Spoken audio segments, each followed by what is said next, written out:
دوستوں، یہ جو تصویر آپ نے ہمارے اس تھمبنیل میں دیکھی ہے، یہ شہر حیدرآباد کے ایک ہی خاندان کے 18 افراد کی وہ تصویر ہے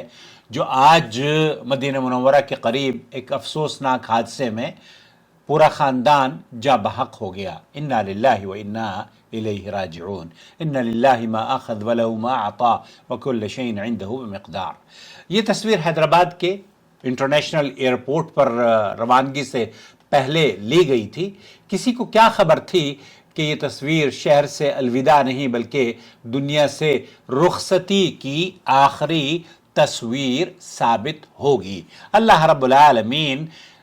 اعظم اللہ اجرکم وغفر اللہ موتانا و موتاکم، جو لوگ اس دنیا سے رخصت ہو گئے ہیں، اے اللہ ان کو ان کی مغفرت عطا فرما، درجات بلند فرما، اور اہل خانہ کو صبر جمیل عطا فرما۔ یقیناً دوستو، موت برحق ہے، مگر کب اور کہاں یہ کسے آتی ہے یہ صرف اللہ ہی کے علم میں ہے۔ یہ تمام معتمرین عمرے کی بابرکت اعمال کرنے کے بعد طواف کیا، سعی کی، زمزم پیا اور بیت اللہ کو اپنی آنکھوں سے دیکھا، بیت اللہ میں نمازیں ادا کری، اپنے سر کے بال منڈوائے، عمرے کی سعادت مکمل کرنے کے بعد اللہ کے رسول صلی اللہ علیہ وسلم کے شہر مبارک کی طرف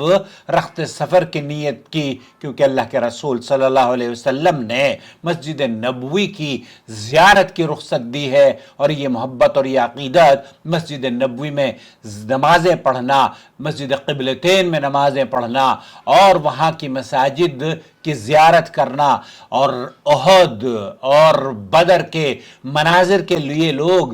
جب مکہ مکرمہ سے تشریف لے جاتے ہیں، راستے میں جو حادثات پیش آ جاتے ہیں، ساری زندگی ان کی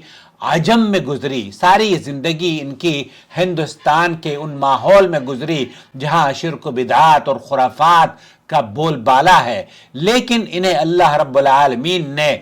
موت ایسی عطا فرمائی مقدس سرزمین پر جہاں امن اور سلامتی ہے، جہاں توحید کے نغمے ہیں، جہاں اللہ کی وحدانیت کے نغمے بلند ہوتے ہیں، اور وہ بھی بیت اللہ سے پاک اور صاف ہونے کے بعد مدینہ منورہ کی روانگی جب ہو رہی تھی، تب کیا ہی بڑی سعادت کی بات ہے۔ یہ موت نہایت ہی خوش قسمتی ہے ان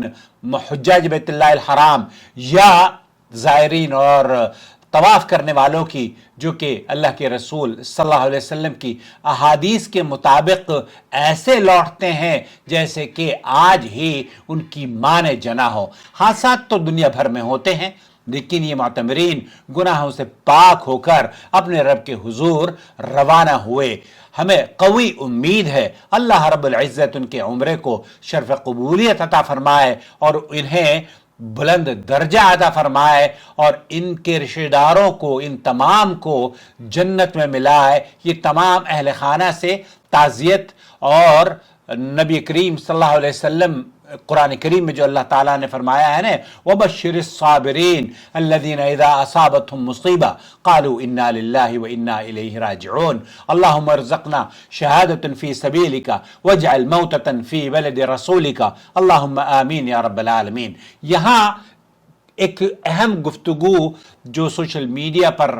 نشر کی جا رہی ہے کہ ان فوت شدگان کو بہت سارے لوگ شہید کا درجہ دے رہے ہیں۔ شہید کے بارے میں سعودی عرب کی جو فتویٰ کمیٹی ہے، شیخ عبدالعزیز بن باز مفتی مملکت سعودی عرب، ان سے پوچھا گیا کہ جو لوگ اس طرح کے حادثات میں مر جاتے ہیں ان کا کیا ہم انہیں شہید تصور کریں؟ شیخ ابن باز نے کیا فرمایا؟ میں یہ دعا کرتا ہوں، میں یہ امید کرتا ہوں کہ اللہ رب العالمین انہیں وہ شہادت کا مرتبہ اور درجہ عطا فرمائے۔ واللہ اعلم۔ الاقرب، بقریب ترین بات یہ محسوس ہوتی ہے کہ انہیں اللہ تعالیٰ درجات کی بلندی کے ساتھ شہادت کا وہ منصب اور وہ تمغہ عطا فرمائے گا یا وہ فضیلت عطا فرمائے گا جو شہید کے لیے ہے۔ واللہ اعلم۔ انہو فی حکم شہید، شیخ فرما رہے ہیں انہو فی حکم شہید لأن ضرب السیارہ، جب ایک حادثہ پیش آتا ہے اور گاڑی ایک دوسرے سے ٹکرا جاتی ہے، ایکسیڈنٹ ہوتا ہے، ضرب سيارة له أو انقلاب ہے، أو المصادمة. المصادمہ فی کل هذا حکم الہدم۔ شیخ ابن باز فرما رہے ہیں کہ یہ گاڑی کا پلٹنا، گاڑی کا جل جانا، گاڑی کا دوسری گاڑی سے ٹکر ہو جانا، یہ ہدم کے زمرے میں آتا ہے۔ اور اللہ کے رسول صلی اللہ علیہ وسلم نے، چونکہ وہ جو شہید اللہ کے رسول صلی اللہ علیہ وسلم نے فرمایا ہے، ان میں ان کا تذکرہ ہے کہ جو شخص سعودی عرب کی فتویٰ کمیٹی نے بیان دیا کہ جو شخص حادثے، ڈوبنے، جلنے، ملبہ گرنے یا سفر میں موت، ان سب کو آخرت کا شہید کہا جائے گا، لیکن ان کا شہید کا درجہ وہ درجہ نہیں ہوگا جو کہ آپ جنگ کے شہیدوں کا ہوتا ہے۔ انہیں کفنایا بھی جائے گا، انہیں دفنایا بھی جائے گا، اور ان کی نماز جنازہ بھی جس طریقے سے دوسرے مردوں کی نماز جنازہ پڑھی جاتی ہے وہ بھی پڑھی جائے گی۔ اسی طریقے سے شیخ ابن باز نے بھی یہی فرمایا، من مات فی طاعۃ من طاعات او مات بسبب، جو شخص نیکی، عبادت، سفر اطاعت یا حادثے میں غیر اختیاری طور پر مر جائے، اسے شہید حکمی کا اجر مل سکتا ہے، اور یہ امید کرتے ہیں، لیکن اسے دنیا میں شہید کہہ کر فیصلہ کرنا درست نہیں، کیونکہ ہمیں اس بات کا علم نہیں ہے کہ آیا مرنے والا، دیکھیں تمام اعمال کا دار و مدار عقیدے کی بنیاد ہے، اور اللہ کے رسول صلی اللہ علیہ وسلم، کیونکہ جو لوگ منحرف ہیں، جو لوگ بدعقیدہ ہیں، ان کا تعلق گمراہیوں سے بھرا ہوتا ہے، اور وہ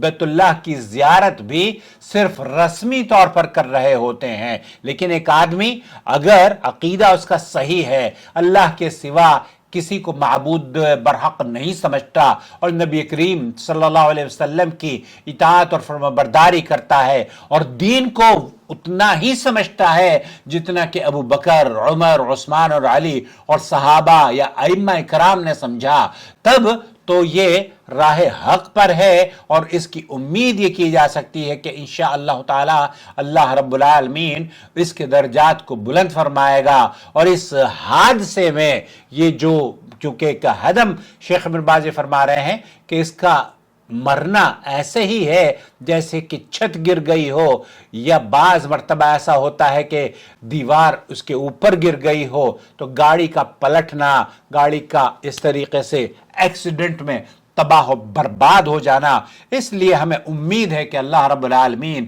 اس خاندان کو، یہ صحیح العقیدہ اگر خاندان تھا، اللہ کرے، اللہ سے امید ہے کہ ان کے درجات کو وہ بلند فرمائے، ان کو جنت میں ملائے، اور جو لوگ پوری دنیا میں